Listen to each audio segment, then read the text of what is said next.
GT road ধরে যদি কখনো পশ্চিমে যান, একবার গাড়ি থামাবেন সাসারামে।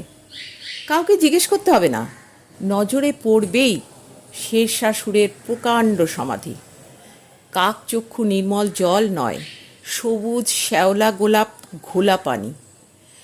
নীল আস্তর করা গম্বুজটার হাড় পাজরা বেরিয়ে গেছে, তা হোক, তবুও আজও সেই মগ্ন চৈতন্য ইমারত এক দৃষ্টে তাকিয়ে দেখছে নিজের প্রতিবিম্বকে। এর রসিকতা করে বলেছিলেন, এই ইমারত নার্গিস।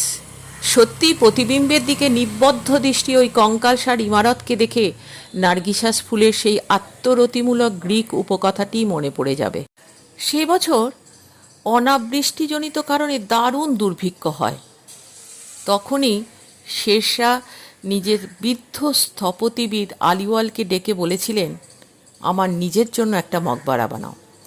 এর আগে অবশ্য সে তার পিতামাতার জন্য এক মকবরা বানিয়েছিলেন পাশেই। সাসারামে গেলে এখনও সেটা দেখা যায়, তবে সে গল্প আরেক দিন। বলেছিলেন, শুধু ইমারত নয়, তৈরি করতে হবে একটা প্রকাণ্ড তালাও। তার কেন্দ্রবিন্দুতে থাকবে ওই মকবরা, দ্বীপের মতো।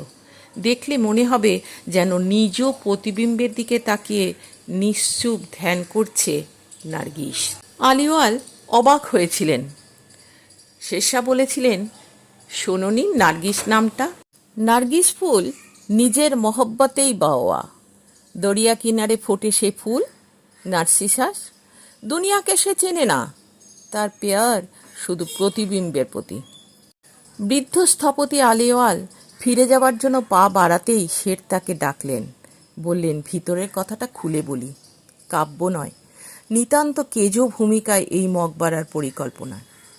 প্রকাণ্ড তালাও যদি তুমি বানাও, একসঙ্গে ২-৫ হাজার মেহনতি মানুষ ওখানে কাজ করতে পারবে, ঘেঁষাঘেঁষি হবে না। দিঘির চারপাশ ঘিরে বানাও অস্থায়ী ছাপড়া, ওখানেই এসে আশ্রয় নেবে ৫ গায়ের ভুকা মানুষ, জরু গরু বালবাচ্চা নিয়ে কাটিয়ে দেবে গোটা বছরটা।